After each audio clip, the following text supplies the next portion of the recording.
Maya Chen stood in the pristine white gallery space of the Meridian Arts Center, her eyes fixed on a painting that made her blood run cold.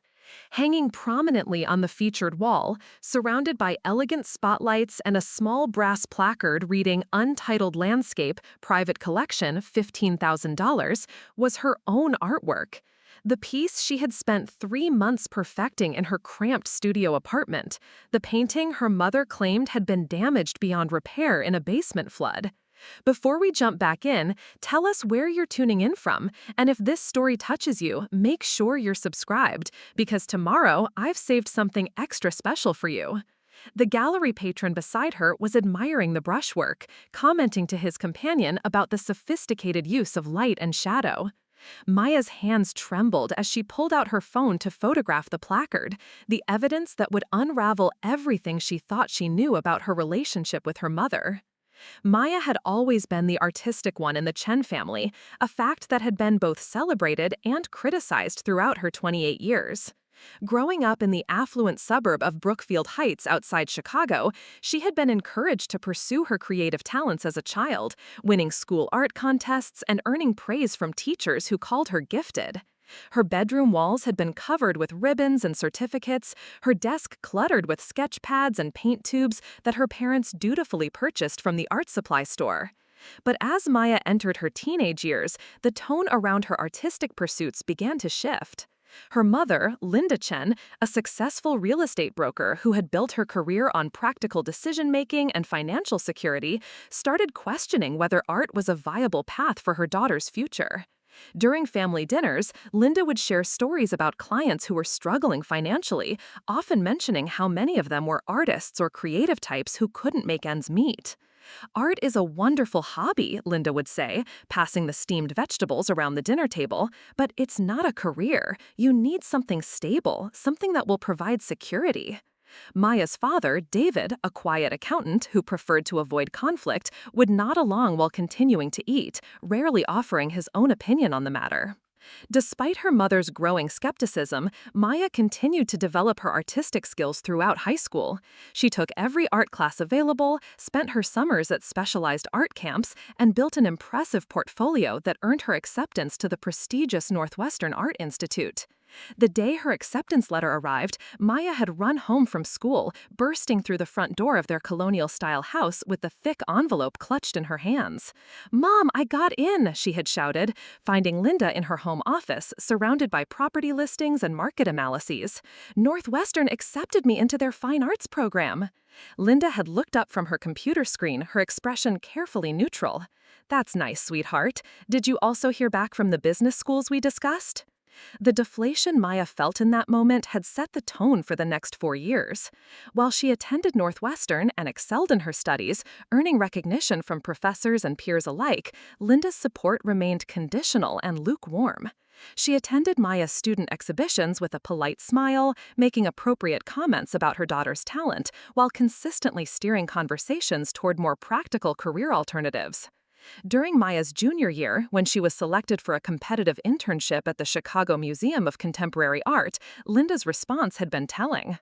"That's wonderful, dear, but remember that museum jobs don't pay well. Maybe you could use this experience to transition into arts administration or gallery management. Those fields have better earning potential."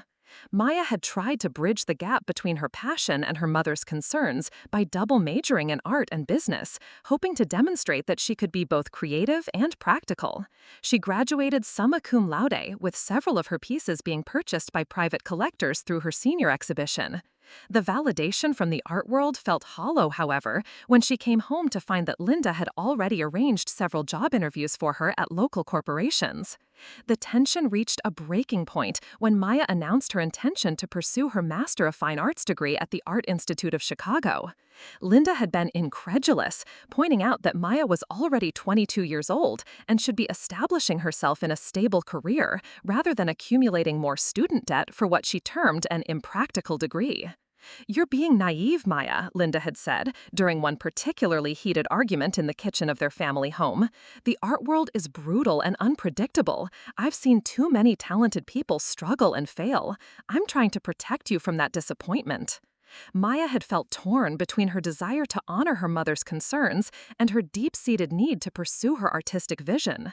She had always been close to Linda, admiring her mother's business acumen and strength as a woman who had built a successful career in a competitive field. Linda had immigrated to the United States from Taiwan as a young woman, working multiple jobs while learning English and eventually establishing herself as one of the top real estate agents in their area. Maya respected her mother's sacrifices and achievements, which made Linda's lack of support for her artistic ambitions even more painful. Despite the family tension, Maya had enrolled in the MFA program, supporting herself through teaching assistant positions and weekend jobs at local galleries. She threw herself into her work with renewed determination, developing a distinctive style that combined traditional landscape painting techniques with contemporary mixed media elements. Her professors praised her dedication, and she began to gain recognition within Chicago's art community. During her second year of graduate school, Maya created what she considered her breakthrough piece. The painting, a large-scale landscape that incorporated elements of her Taiwanese heritage with the Midwestern scenery of her childhood, had taken her 3 months to complete. Working primarily in oils with subtle mixed-media accents, she had layered countless hours of detailed brushwork to create a piece that felt both timeless and distinctly contemporary. The painting depicted a misty mountain valley that could have been from either Taiwan or the rolling hills outside Chicago, with a winding river that reflected both moonlight and urban streetlights. In the foreground, she had incorporated traditional Chinese calligraphy brushstrokes that seemed to grow organically from the landscape itself, creating text that spoke of immigration, identity, and the search for home. The piece was deeply personal, representing her own journey of understanding her place between two cultures and two generations. Maya had been particularly proud of the technical execution. The painting demonstrated her mastery of various techniques she had been developing throughout her graduate studies, from the precise control required for the calligraphic elements to the subtle gradations of color in the sky that created the effect of dawn breaking over the mountains.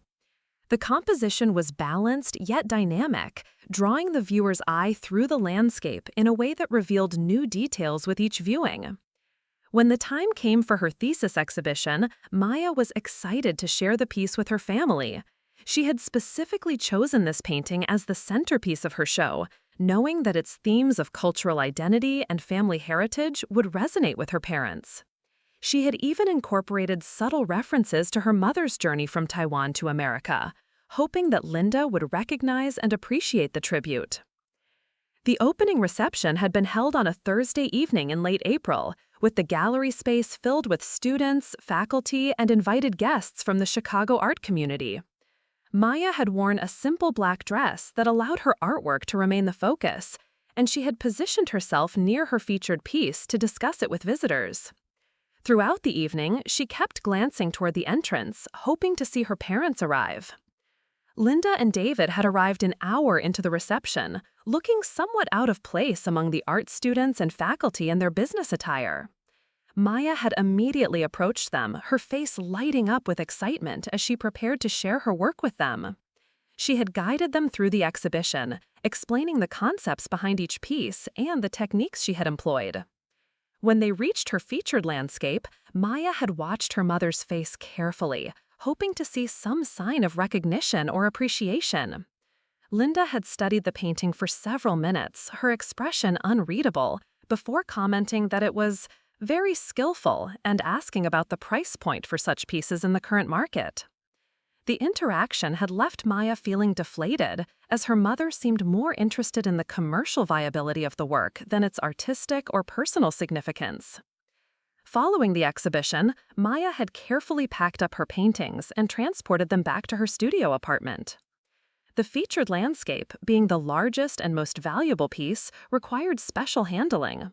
She had invested in a custom wooden crate and protective wrapping, treating the painting with the care it deserved as her graduate thesis centerpiece and a potential cornerstone of her professional portfolio. For the next several months, Maya had continued working on new pieces while beginning the process of transitioning from student to professional artist. She applied for gallery representation, entered juried exhibitions, and began building relationships within Chicago's art community. The landscape painting remained safely stored in her studio, awaiting the right opportunity for exhibition or sale. In September, Maya received an opportunity that seemed too good to be true. A curator from the Meridian Arts Center, one of Chicago's most respected contemporary galleries, had seen images of her work through a mutual connection and expressed interest in including her in an upcoming group exhibition.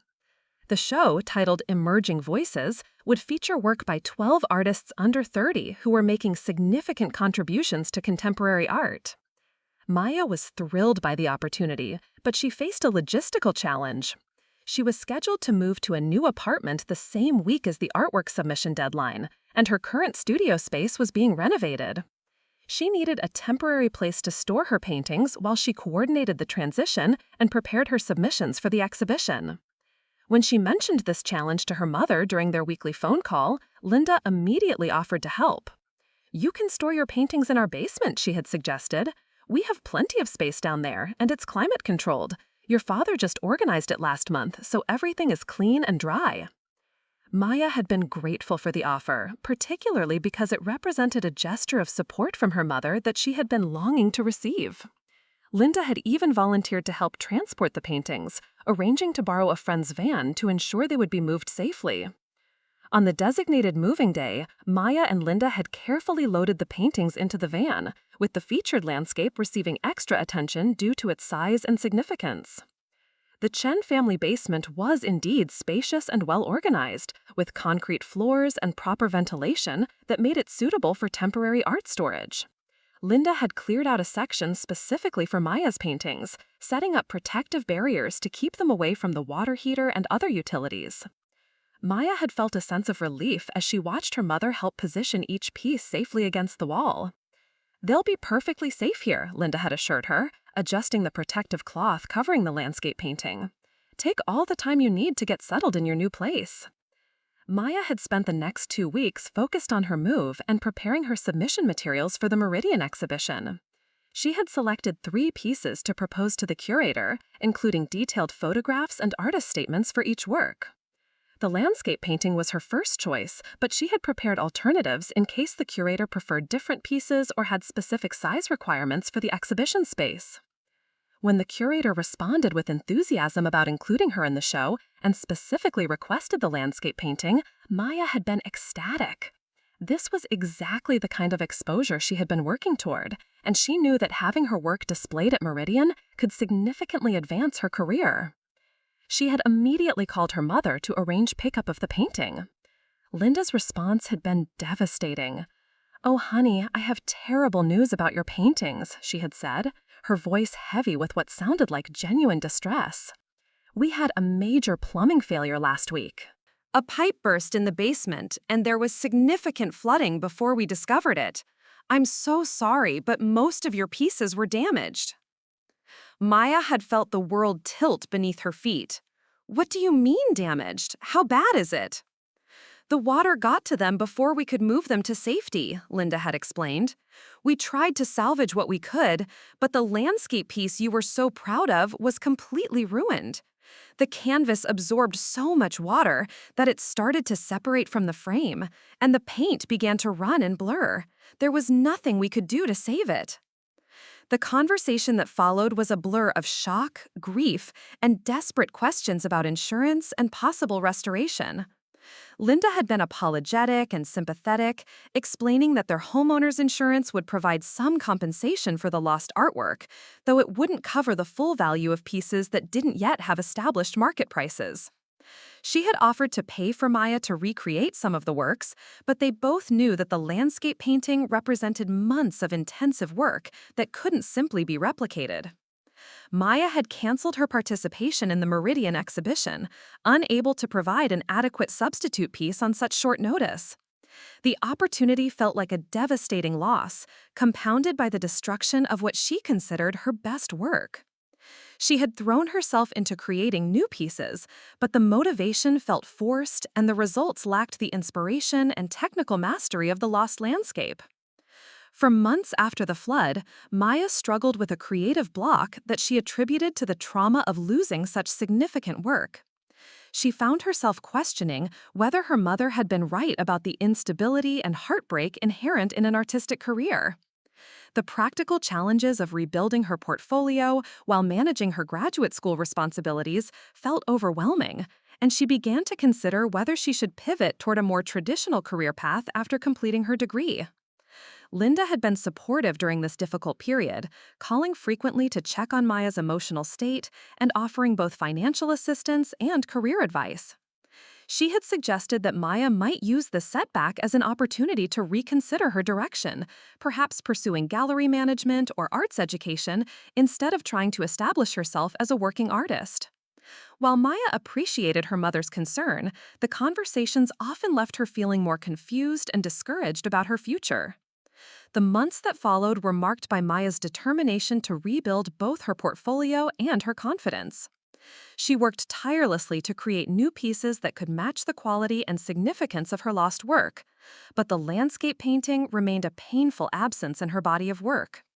She completed her MFA degree with distinction, but the graduation felt bittersweet without her breakthrough piece to anchor her thesis exhibition.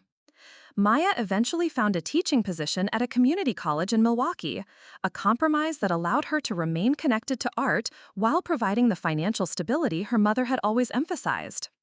She continued to paint in her spare time, but the intensity and focus of her graduate school years had been replaced by a more measured approach that prioritized practical concerns over artistic risk-taking.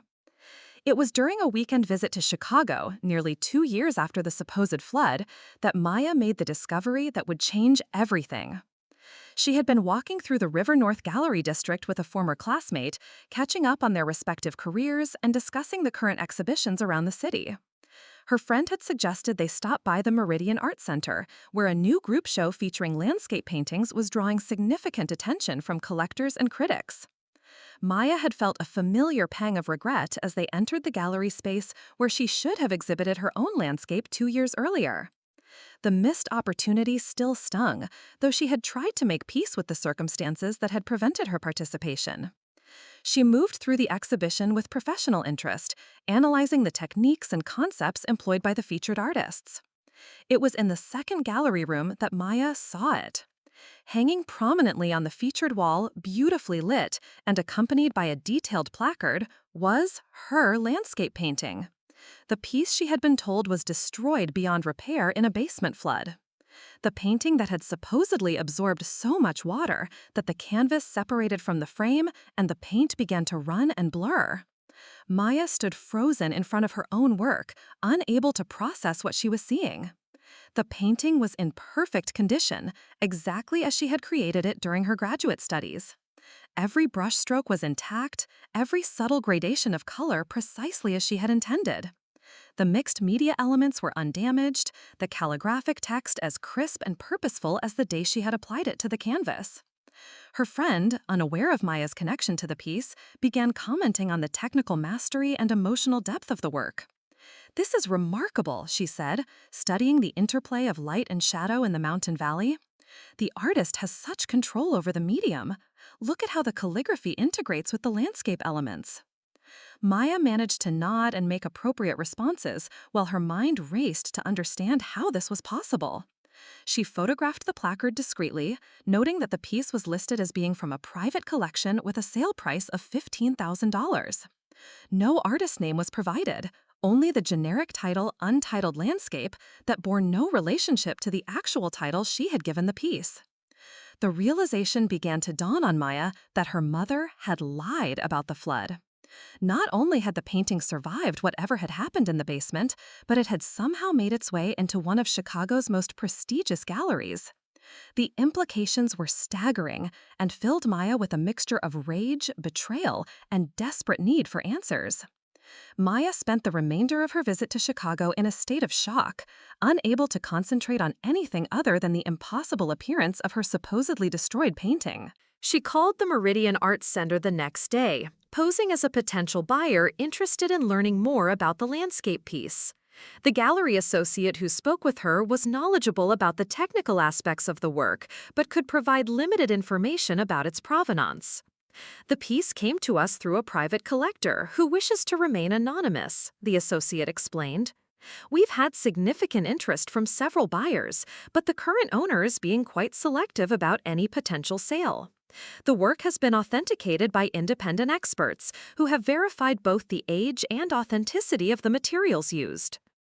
Maya asked about the possibility of meeting with the current owner or learning more about how they had acquired the piece, but the gallery maintained strict confidentiality policies regarding their consignors.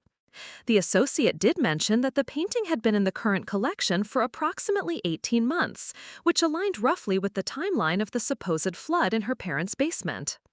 Over the following weeks, Maya became obsessed with understanding how her painting had ended up in the gallery. She researched the authentication process the associate had mentioned, trying to determine what documentation might have been provided to establish the piece's legitimacy. She also began investigating the art market in Chicago, looking for any trace of her work being sold or consigned during the period after she had stored it in her parents' basement. The breakthrough came when Maya decided to hire a private investigator who specialized in art theft and forgery cases. Detective Maria Santos had been recommended by one of Maya's former professors, who had dealt with stolen artwork in the past. Santos was a former police officer who had transitioned into private investigation work, focusing specifically on cases involving valuable art and collectibles. During their initial meeting at Santos's office in downtown Chicago, Maya provided all the documentation she had regarding her painting, including photographs from her thesis exhibition, insurance paperwork related to the supposed flood damage, and detailed descriptions of the piece's creation and significance. Santos listened carefully to Maya's story, taking detailed notes and asking pointed questions about the timeline of events. "This type of case is more common than you might think," Santos explained, leaning back in her chair as she reviewed Maya's file. "Family members sometimes see valuable artwork as assets rather than personal expression, especially when they believe the artist isn't properly monetizing their work. The fact that your mother has connections in real estate suggests she would understand how to navigate private sales."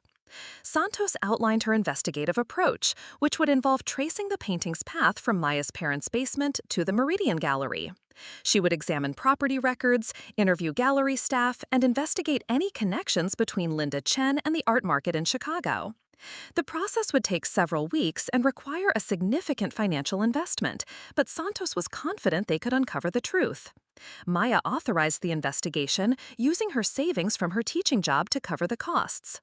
The decision felt both necessary and terrifying, as she knew that confirming her suspicions would fundamentally alter her relationship with her mother and potentially destroy their family dynamics. But the betrayal she felt was too significant to ignore, and she needed to understand the full scope of what had happened. 2 weeks later, Santos called with preliminary findings that confirmed Maya's worst fears. Through careful investigation of gallery records and financial transactions, she had traced the painting's journey from the Chen family basement to its current location at Meridian. The story that emerged was one of calculated deception and financial manipulation that went far beyond a simple misunderstanding. According to Santos's findings, Linda Chen had not simply discovered an opportunity to sell Maya's painting after it was damaged. Instead, she had deliberately orchestrated the entire scenario, from offering to store the artwork to fabricating the story about the flood. The investigation revealed that Linda had contacted several galleries within days of taking possession of Maya's paintings, providing professional photographs and detailed descriptions of the pieces to potential buyers. The landscape painting had been consigned to a smaller gallery initially, where it had sold to a private collector for $8,000. Linda had provided documentation claiming to be the rightful owner of the piece, presenting herself as an art collector who was downsizing her personal collection. The gallery had conducted standard due diligence, but without any reason to suspect fraud, they had accepted Linda's documentation at face value. The private collector who purchased the painting had held it for approximately 6 months before deciding to upgrade their collection by consigning it to the more prestigious Meridian Arts Center.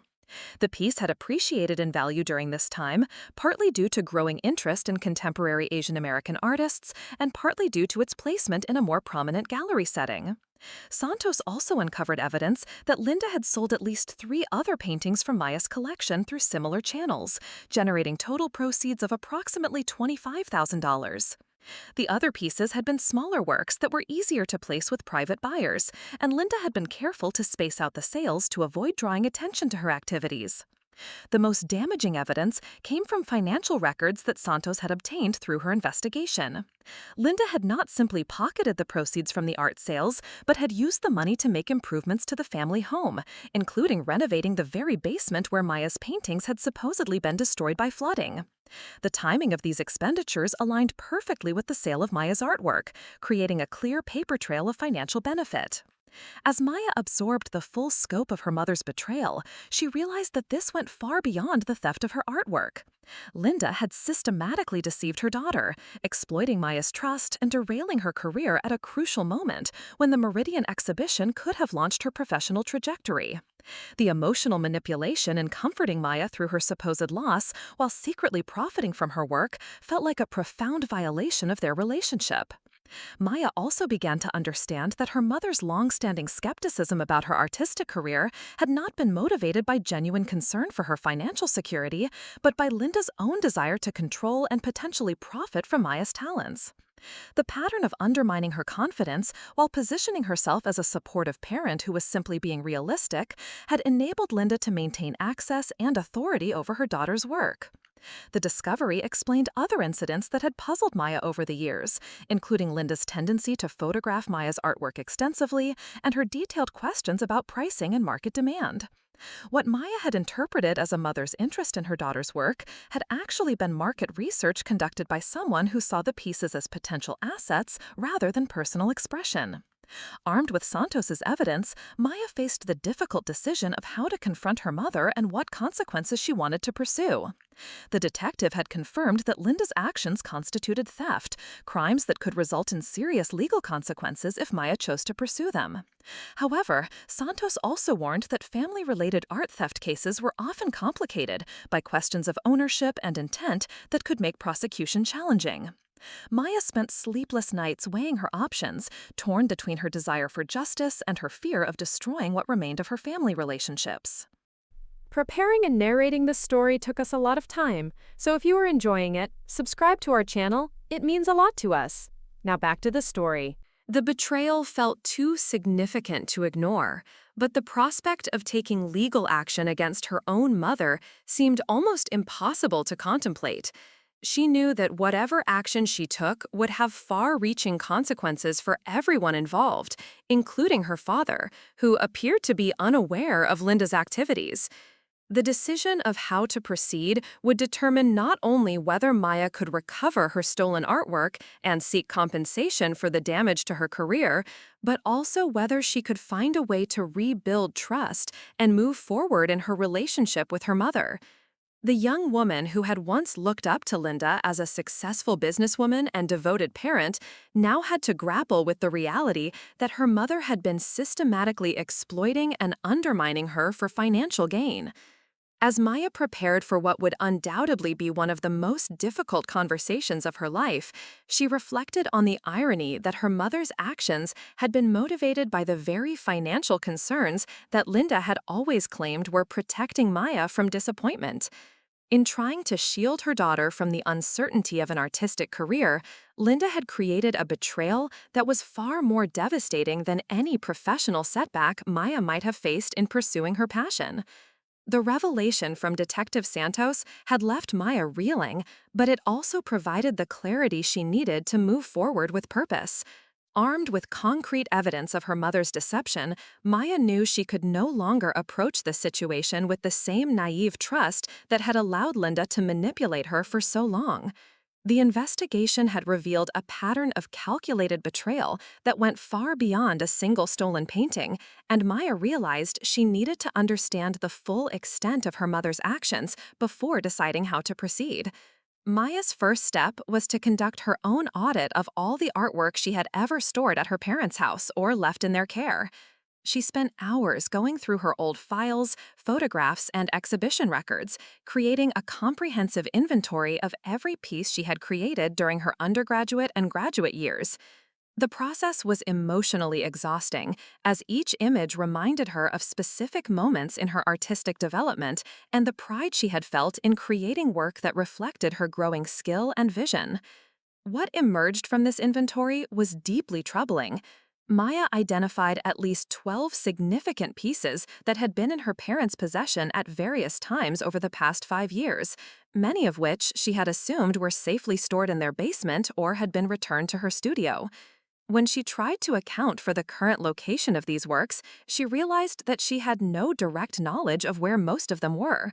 Her mother had always been vague about storage arrangements, claiming that the pieces were safe, but providing few specifics about their exact location or condition. Maya also began to examine her relationship with Linda through a new lens, recognizing patterns of manipulation and control that she had previously attributed to maternal concern. Linda's habit of photographing Maya's artwork extensively, her detailed questions about pricing and market demand, and her tendency to redirect conversations about Maya's artistic achievements toward more practical career considerations all took on new significance in light of what Santos had discovered. The financial records that Santos had obtained painted an even more disturbing picture of Linda's activities. Beyond the art sales themselves, the investigation revealed that Linda had been researching Maya's market potential for several years, maintaining files of gallery contacts, art market reports, and pricing information for works by emerging Asian American artists. This wasn't impulsive opportunism, but rather systematic planning that suggested Linda had been viewing her daughter's artistic output as a long-term investment opportunity. Maya discovered that Linda had even attended several art fairs and gallery openings without Maya's knowledge, introducing herself as the mother of a promising young artist and making connections within Chicago's art community. Several gallery owners remembered meeting Linda and receiving follow-up emails with images of Maya's work, though none had realized at the time that these were unauthorized submissions made without the artist's knowledge or consent. The scope of Linda's deception became even clearer when Maya contacted some of her former professors and classmates to ask about any interactions they might have had with her mother. What she learned was that Linda had been much more involved in Maya's academic career than Maya had realized, making phone calls to professors to discuss her daughter's progress and potential, attending department events that Maya hadn't known she was at, and maintaining relationships with faculty members who believed they were simply dealing with a supportive parent. Professor James Wellington, who had been Maya's thesis advisor, remembered several conversations with Linda that now seemed suspicious in retrospect. "Your mother was very interested in the commercial viability of your work," he told Maya during a phone conversation. "She asked detailed questions about which pieces might have the strongest market appeal and how you might go about establishing relationships with collectors. At the time, I thought she was just trying to understand your career prospects." Maya also learned that Linda had been in contact with several of her graduate school classmates, ostensibly to stay informed about Maya's social circle, but actually gathering information about their artistic activities and career developments. Some of Maya's friends remembered calls from Linda asking about gallery opportunities, exhibition deadlines, and other professional information that she claimed she wanted to share with Maya. This pattern of behind-the-scenes involvement revealed that Linda had been constructing an elaborate network of information and relationships without Maya's knowledge, positioning herself to control and potentially profit from her daughter's artistic career. The betrayal felt even more profound as Maya realized how extensively her mother had been manipulating her professional environment while simultaneously discouraging her from pursuing art as a viable career. Maya decided to expand her investigation beyond what Santos had uncovered, reaching out directly to galleries and private collectors in Chicago to inquire about any artwork that might have been consigned or sold by someone claiming to represent her interests. She crafted a careful inquiry that presented herself as an artist trying to establish a comprehensive record of her work's provenance without immediately revealing that she suspected theft. The responses she received were illuminating and deeply disturbing.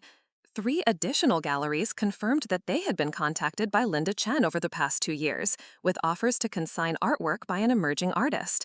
2 of these galleries had declined the opportunity because they weren't actively seeking new consignments, but one had actually viewed several pieces before deciding they weren't a good fit for their client base. Gallery owner Patricia Martinez remembered the encounter clearly when Maya called to inquire. "The woman who contacted us claimed to be handling estate planning for a family collection," Martinez explained. "She had professional quality photographs of several paintings and seemed knowledgeable about their technical aspects. We looked at the pieces but ultimately decided they weren't aligned with our current exhibition focus." Maya asked if Martinez could describe the paintings she had viewed, and the descriptions matched 3 works from Maya's graduate portfolio that she had been told were damaged in the basement flood. Not only had these pieces survived whatever had actually happened in her parents' basement, but Linda had been actively shopping them to multiple galleries while consoling Maya about their supposed destruction. The realization that her mother had been systematically lying about the fate of her artwork while simultaneously working to sell it created a level of emotional devastation that Maya struggled to process. This wasn't a momentary lapse in judgment or a misguided attempt to help, but rather an elaborate and ongoing deception that had lasted for years. Linda had been living a double life, presenting herself to Maya as a concerned mother who worried about her daughter's financial future while secretly working to profit from the very artistic achievements she claimed to view as impractical. Maya also began to understand how her mother's actions had affected her artistic development and professional trajectory in ways that went beyond the specific stolen pieces. The constant pressure to consider more practical career alternatives, the subtle undermining of her confidence in her artistic abilities, and the financial stress of trying to rebuild her portfolio after the supposed flood had all combined to redirect Maya's career path towards safer, more conventional choices. The teaching position at the community college in Milwaukee, which Maya had initially viewed as a reasonable compromise between artistic passion and financial stability, now seemed like another victory for Linda's long-term campaign to control her daughter's career. By creating artificial obstacles and setbacks, Linda had essentially forced Maya into exactly the kind of stable, predictable job that she had always advocated for, while simultaneously profiting from the artistic work she claimed was economically unviable. Maya decided to expand her investigation beyond what Santos had uncovered, reaching out directly to galleries and private collectors in Chicago to inquire about any artwork that might have been consigned or sold by someone claiming to represent her interests. She crafted a careful inquiry that presented herself as an artist trying to establish a comprehensive record of her work's provenance without immediately revealing that she suspected theft. The responses she received were illuminating and deeply disturbing. 3 additional galleries confirmed that they had been contacted by Linda Chen over the past 2 years, with offers to consign artwork by an emerging artist. 2 of these galleries had declined the opportunity because they weren't actively seeking new consignments, but one had actually viewed several pieces before deciding they weren't a good fit for their client base. Gallery owner Patricia Martinez remembered the encounter clearly when Maya called to inquire. "The woman who contacted us claimed to be handling estate planning for a family collection," Martinez explained. "She had professional quality photographs of several paintings and seemed knowledgeable about their technical aspects. We looked at the pieces, but ultimately decided they weren't aligned with our current exhibition focus." Maya asked if Martinez could describe the paintings she had viewed, and the descriptions matched 3 works from Maya's graduate portfolio that she had been told were damaged in the basement flood. Not only had these pieces survived whatever had actually happened in her parents' basement, but Linda had been actively shopping them to multiple galleries while consoling Maya about their supposed destruction. The realization that her mother had been systematically lying about the fate of her artwork. Maya realized that she needed to document her mother's deception more thoroughly before confronting her, both to ensure she had irrefutable evidence and to understand the full scope of the damage that had been done. She contacted a forensic accountant recommended by Detective Santos to analyze the financial records that had been obtained during the investigation. The accountant, Robert Kim, specialized in cases involving art fraud and had experience tracing the movement of stolen cultural property. Kim's analysis revealed additional disturbing details about Linda's financial management of the art sales. Not only had she kept the proceeds from selling Maya's paintings, but she had also used some of the money to make investments in her real estate business, essentially using her daughter's stolen artwork as startup capital for property flips and renovations. The timing of these investments coincided perfectly with the art sales, creating a clear pattern of financial benefit that extended far beyond simple theft. The forensic analysis also revealed that Linda had been more sophisticated in her approach than initially apparent.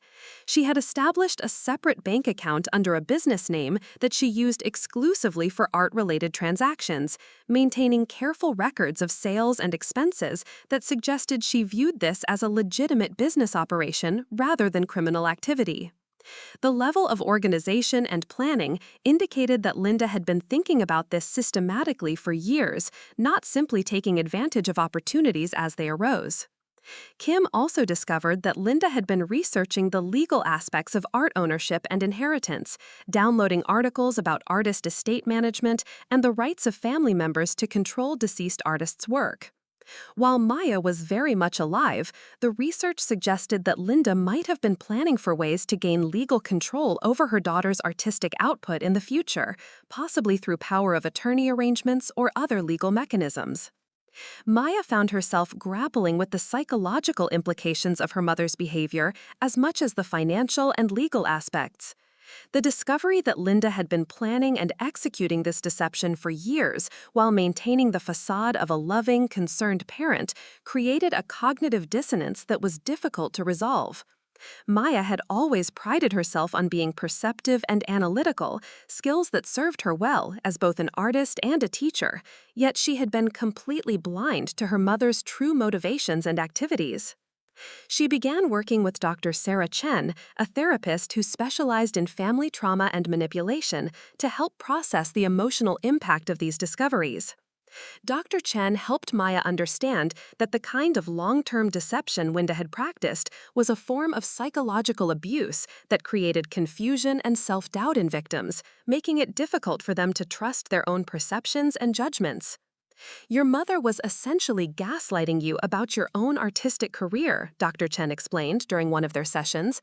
"She was simultaneously undermining your confidence in your abilities while secretly validating those same abilities through her efforts to profit from your work. This kind of double message creates profound confusion and makes it very difficult for victims to understand what's really happening."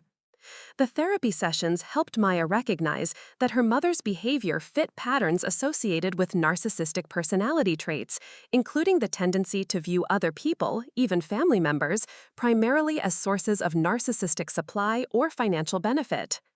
Linda's inability to acknowledge Maya's artistic achievements in a genuine way, combined with her systematic exploitation of those same achievements for personal gain, suggested a profound lack of empathy and respect for her daughter as an independent person. Maya also began to understand how her father's role in the family dynamic had enabled Linda's behavior. David's conflict-avoidant personality and tendency to defer to his wife's judgment had created an environment where Linda's manipulative behavior could continue unchecked. Even if David hadn't been directly involved in the art theft, his failure to question Linda's explanations or advocate for Maya's interests had made him complicit in the ongoing deception. As Maya worked through the emotional aspects of her situation, she also began developing a strategy for confronting her mother and seeking justice for what had been done. She knew that simply demanding the return of her paintings or compensation for their sale would likely result in denial and deflection from Linda, who had proven herself to be skilled at manipulation and deception. Maya needed an approach that would make it impossible for her mother to continue lying while also protecting her own interests going forward. Detective Santos had advised Maya that she had several legal options available, ranging from civil lawsuits to criminal charges, depending on how she wanted to proceed. The evidence was strong enough to support either approach, but Santos warned that family-related cases often involve complications that could make prosecution challenging. Linda could potentially claim that she had been acting in Maya's best interests, or that there had been misunderstandings about ownership and permission that complicated the legal issues. Maya decided that her primary goal was not punishment for its own sake, but rather accountability, restitution, and protection from future exploitation. She wanted Linda to acknowledge what she had done, return any remaining artwork or proceeds from sales, and agree to conditions that would prevent similar deception in the future. If Linda was willing to take responsibility and make amends, Maya was prepared to resolve the matter without involving the criminal justice system, but she also wanted to ensure that there would be meaningful consequences for her mother's actions. Working with an attorney who specialized in art law, Maya developed a comprehensive demand letter that laid out the evidence of Linda's deception and theft, demanded the return of all remaining artwork and financial proceeds, and proposed a settlement agreement that would resolve the matter while protecting Maya's interests. The letter also included deadlines for response and compliance, making it clear that failure to cooperate would result in both civil and criminal legal action. Maya also decided to involve her father in the process, both because she believed he deserved to know what Linda had been doing, and because his response might provide insight into whether he had been aware of or complicit in the deception. She arranged to meet with David privately, away from Linda's influence, to share what she had discovered and gauge his reaction. The meeting with her father took place at a quiet restaurant near his office, similar to the setting where Maya had first begun to suspect that something was wrong with her mother's story about the flood.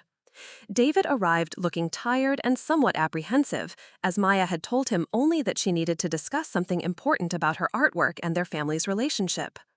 Maya presented the evidence methodically, starting with the discovery of her painting at the Meridian Gallery and progressing through the detailed investigation that had revealed the scope of Linda's deception. She watched her father's face carefully as she explained each element of what Santos and the forensic accountant had uncovered, looking for signs of surprise, recognition, or guilt that might indicate his level of involvement. David's reaction was one of genuine shock and dismay, though Maya detected undertones of resignation that suggested he wasn't entirely surprised by the revelation that Linda had been capable of such systematic deception. He asked detailed questions about the evidence and timeline, but his responses seemed focused on understanding what had happened rather than defending or justifying Linda's actions. "I knew your mother could be controlling and manipulative," David admitted as Maya finished presenting her findings, "but I never imagined she would steal from you and lie about it so extensively. The flood story seemed plausible because we had been having some plumbing issues, and she handled all the details of dealing with your paintings. I trusted her to manage the situation appropriately." Maya asked her father directly whether he had benefited from any of the money Linda had received from selling her artwork, particularly the home renovations that had been funded during the same period as the art sales. David's answer revealed another layer of Linda's deception that had extended even to her own husband. "She told me that money came from a commission windfall from one of her real estate deals," David explained, looking increasingly uncomfortable as he realized the implications. "She said she'd had an exceptional month and wanted to invest some of the profits in improving our home's value. I didn't question it because she's always been successful in her business, and because the amount didn't seem unusually large for a good sales period."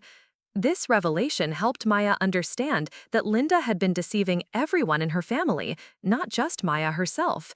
Linda had created separate lies for different family members, maintaining a complex web of deception that allowed her to profit from Maya's work while avoiding suspicion from anyone who might have questioned her actions. The sophistication of this approach suggested that Linda had been planning and executing this scheme with considerable care and forethought. Maya also learned from her father that Linda had been much more interested in Maya's artistic career than she had let on, frequently discussing her daughter's work with friends and colleagues in ways that emphasized its potential value and significance. David remembered Linda showing photographs of Maya's paintings to clients and acquaintances, often mentioning their artistic merit and the recognition Maya had received from professors and peers. "She was actually quite proud of your work," David told Maya. "She just didn't want you to know how much she valued it because she was afraid you'd become too focused on art and neglect more practical career considerations. She thought she was protecting you from disappointment while also preserving the option to support your artistic development in the future." This insight into Linda's psychological motivations didn't excuse her actions, but it helped Maya understand the complex mix of pride, control, and financial opportunism that had driven her mother's behavior. Linda had apparently convinced herself that she was acting in Maya's best interests, while simultaneously betraying her daughter's trust and stealing her work. The cognitive dissonance required to maintain such contradictory positions suggested a level of self-deception that was almost as troubling as the original crimes. Maya shared her plans for confronting Linda with her father, explaining the legal options she was considering and the settlement terms she was prepared to offer. David was clearly torn between his loyalty to his wife and his recognition that Maya deserved justice for what had been done to her. He ultimately agreed to support Maya's efforts to seek accountability and restitution, though he asked her to consider the impact that legal action might have on the family's relationships and Linda's professional reputation.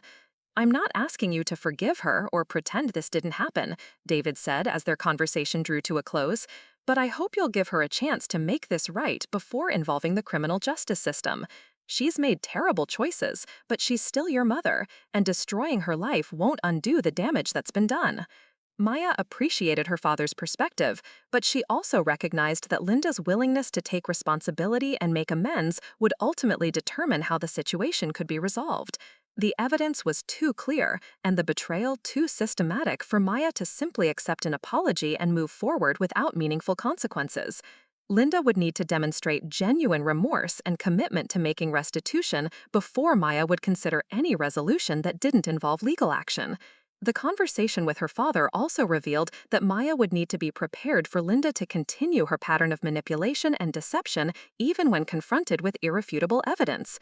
David's description of his wife's ability to rationalize and justify her actions suggested that Linda might initially deny or minimize what she had done, requiring Maya to be persistent and strategic in her approach to seeking accountability. Maya spent the following weeks preparing for what she knew would be one of the most difficult conversations of her life.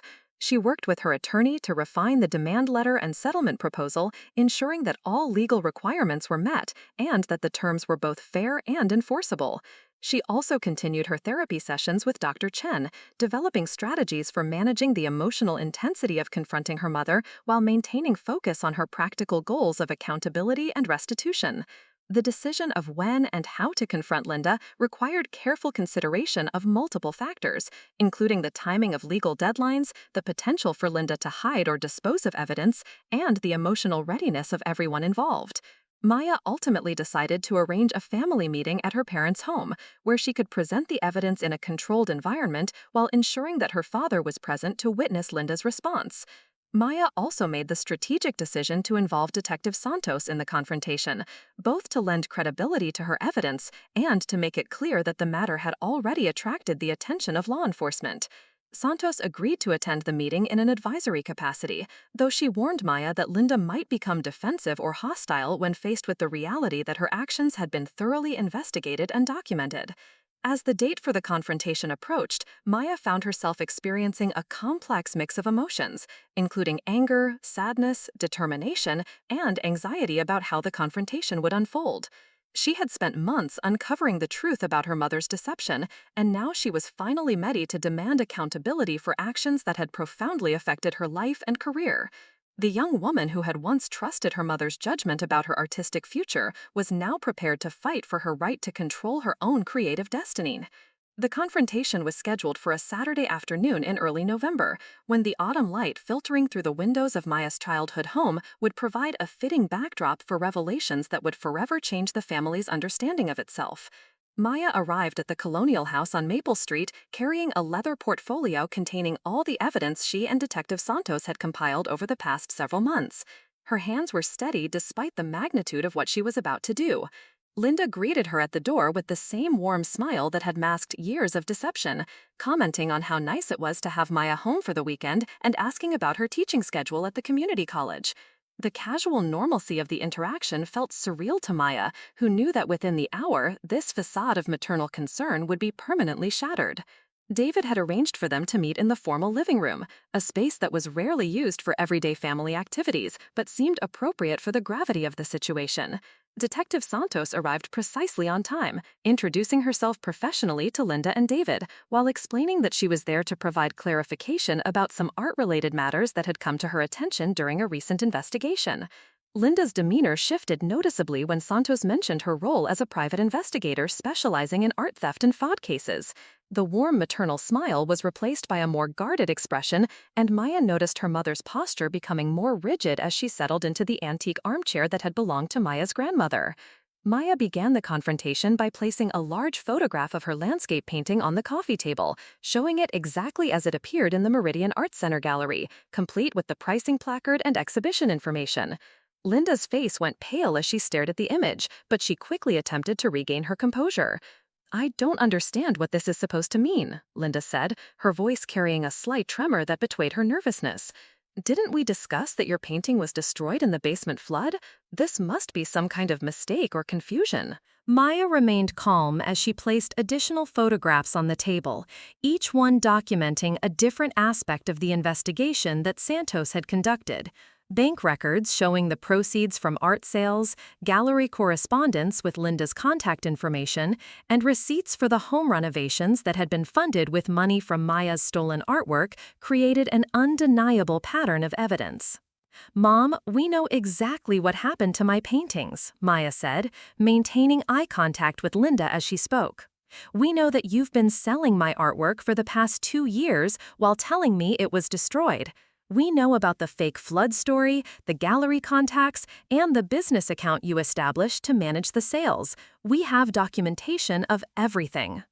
Linda's response was initially one of indignation and denial, claiming that Maya was making outrageous accusations based on circumstantial evidence and misunderstandings.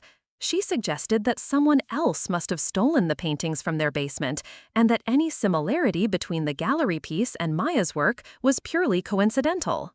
Detective Santos intervened at this point, explaining that the investigation had included authentication analysis that confirmed the gallery painting was indeed Maya's original work, complete with her unique brushwork and mixed media techniques.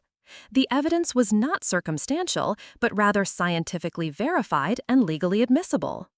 "Mrs. Chen, we have security footage from one of the galleries showing you delivering artwork for consignment," Santos said, placing a still image from the video on the table. "We also have recorded phone conversations where you discuss the pieces in detail, demonstrating intimate knowledge of their creation and significance. The evidence is overwhelming and irrefutable." The moment when Linda's facade finally cracked was both dramatic and heartbreaking. Her composed denial dissolved into tears and frantic attempts to justify her actions as being motivated by concern for Maya's financial future. She claimed that she had been planning to surprise Maya with the proceeds from the sales once her daughter had established herself in a more stable career. "I was trying to protect you from disappointment," Linda sobbed, looking directly at Maya with an expression of desperate sincerity. "The art world is so unpredictable, and I saw how devastated you were when you thought the paintings were destroyed. I thought if I could sell them and invest the money wisely, I could give you financial security while you pursued a more practical career path." Maya listened to her mother's explanation with a mixture of anger and sadness, recognizing the twisted logic that had allowed Linda to rationalize years of systematic deception and theft. The claim that Linda had been acting in Maya's best interests was undermined by the evidence of her extensive planning and the sophisticated business operation she had established to profit from her daughter's work. David's reaction to witnessing his wife's breakdown and confession was one of profound shock and disappointment. He had hoped that Maya's accusations might be based on misunderstandings that could be resolved through honest communication. But the weight of evidence and Linda's eventual admission made it clear that the betrayal was exactly as extensive as Maya had described. "Linda, how could you do this to our daughter?" David asked, his voice heavy with pain and disbelief. "How could you lie to both of us for so long while profiting from Maya's work? This isn't protection, this is theft and manipulation." The confrontation continued for over 2 hours as Maya systematically presented each piece of evidence and demanded explanations for Linda's actions. The forensic accountant's analysis revealed that Linda had earned approximately $37,000 from selling Maya's artwork over a 2-year period, money that had been used for home improvements, investment in Linda's real estate business, and personal expenses that included a luxury vacation to Europe. Maya also confronted her mother about the psychological manipulation involved in her actions, explaining how Linda's constant discouragement of her artistic career had been particularly cruel given that Linda was simultaneously profiting from and validating that same artistic work. The emotional abuse involved in comforting Maya through her supposed loss while secretly benefiting from her stolen paintings represented a level of calculated cruelty that was difficult to comprehend. Linda's attempts to defend herself became increasingly desperate as Maya presented evidence of her sophisticated planning and market research. The files of gallery contacts, pricing analyses, and documentation of Maya's artistic achievements that Linda had compiled revealed a level of premeditation that contradicted any claims of spontaneous or well-intentioned decision-making. Detective Santos explained the legal implications of Linda's actions, detailing the criminal charges that could be filed for art theft, fraud, and identity theft. She also outlined the civil remedies available to Maya, including the possibility of recovering not only the stolen artwork and sale proceeds, but also additional damages for the harm done to Maya's artistic career and professional reputation. The turning point in the confrontation came when Maya presented Linda with a formal settlement proposal that had been prepared by her attorney. The document outlined specific terms for restitution and accountability, while offering Linda an opportunity to resolve the matter without criminal prosecution if she agreed to take full responsibility for her actions and comply with the proposed remedies. The settlement terms included immediate return of any remaining artwork in Linda's possession, full financial restitution for all proceeds from unauthorized sales, payment of Maya's legal and investigative costs, a formal written apology acknowledging the harm that had been done, and agreement to have no future involvement in Maya's artistic career without explicit written consent. Linda's response to the settlement proposal revealed the depth of her narcissistic worldview and her inability to genuinely accept responsibility for the harm she had caused. While she agreed to return the remaining paintings and provide financial restitution, she continued to insist that her motivations had been protective rather than exploitative, and that Maya was overreacting to what she characterized as a family misunderstanding. "I never intended to hurt you," Linda said, addressing Maya with an expression that seemed calculated to evoke sympathy. "Everything I did was because I love you and want you to have a secure future. Maybe I made some poor decisions about how to handle things, but my heart was in the right place." Maya recognized this response as another form of manipulation, designed to minimize Linda's responsibility while positioning her as a well-intentioned mother who had simply made mistakes in judgment. The refusal to acknowledge the systematic nature of the deception and the calculated cruelty in the psychological manipulation revealed that Linda remained fundamentally unchanged by the confrontation. Dr. Chen had prepared Maya for this possibility, explaining that individuals with narcissistic traits often struggle to accept genuine accountability even when confronted with irrefutable evidence of their harmful behavior. The tendency to reframe destructive actions as being motivated by love or concern was a common defense mechanism that allowed such individuals to maintain their self-image while avoiding the psychological discomfort of genuine remorse. Maya's response to her mother's conditional apology was firm and unwavering. She explained that the settlement offer was non-negotiable and that Linda's continued attempts to justify or minimize her actions were unacceptable. If Linda wanted to avoid criminal prosecution and preserve what remained of their family relationship, she would need to comply fully with the proposed terms without further attempts at manipulation or rationalization. David supported Maya's position, telling his wife that her actions had been inexcusable regardless of her claimed motivations, and that she needed to focus on making amends rather than defending herself. His willingness to prioritize Maya's well-being over Linda's comfort represented a significant shift in the family dynamic and provided Maya with the parental support she had been lacking throughout her artistic career. The immediate resolution of the confrontation involved Linda's reluctant agreement to the settlement terms, though her compliance seemed motivated more by fear of legal consequences than by genuine remorse or understanding of the harm she had caused. She signed the settlement agreement while continuing to make defensive comments about her intentions and the supposedly loving nature of her deceptions. Maya recovered 3 additional paintings that Linda had been preparing to consign to galleries, along with detailed financial records that revealed the full scope of the unauthorized sales. The restitution amount totaled $42,000 when legal costs and investigation expenses were included, representing a significant financial burden for Linda, but one that was entirely appropriate given the scope of her criminal behavior. The long-term consequences of the confrontation extended far beyond the immediate financial and legal resolution. Maya's relationship with her mother was permanently altered, with future contact limited to supervised interactions that included clear boundaries about Linda's involvement in Maya's personal and professional life. The trust that had been fundamental to their mother-daughter relationship could not be restored through legal agreements or financial restitution. David chose to remain married to Linda, but insisted on couples therapy and significant changes in their financial arrangements to prevent future deceptive behavior. He also established a closer relationship with Maya, working to rebuild the connection that had been damaged by years of enabling Linda's manipulative behavior and failing to advocate for his daughter's interests. Maya used the recovered artwork and financial restitution to relaunch her artistic career with renewed focus and determination. The validation that came from seeing her work valued in the commercial art market, even through the criminal actions of her mother, provided confirmation that her artistic vision had genuine merit and commercial viability.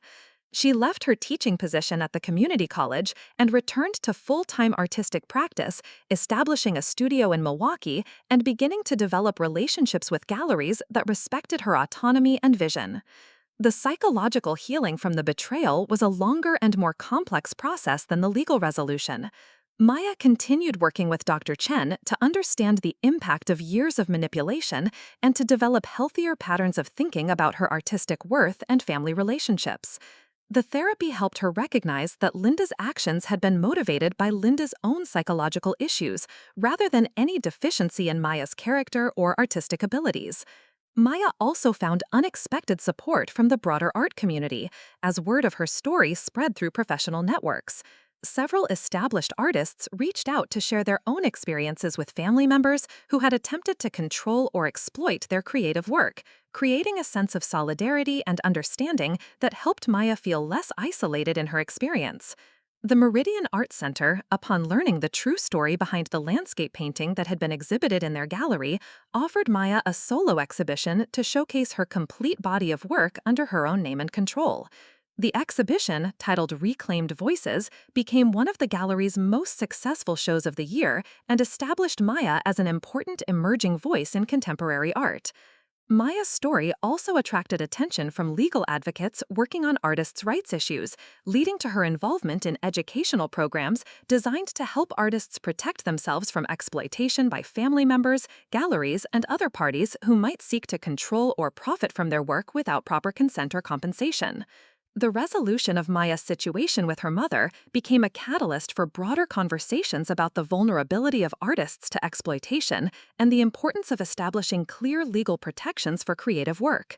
Maya began speaking at art schools and professional conferences about the need for artists to maintain control over their work and to recognize warning signs of manipulative behavior from family members and business partners.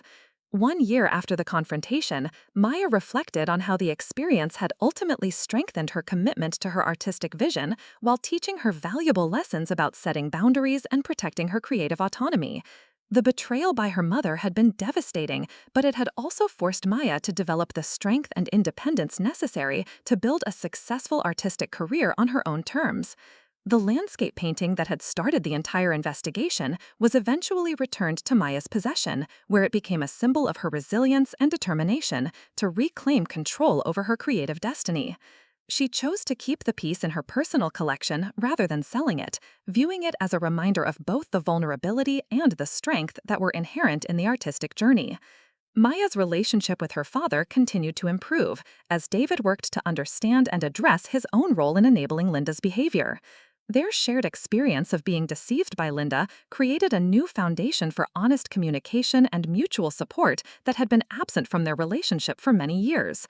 The final element of Maya's healing process involved forgiveness, not of Linda's actions, which remained inexcusable, but of her own naivety in trusting someone who had consistently demonstrated manipulative behavior.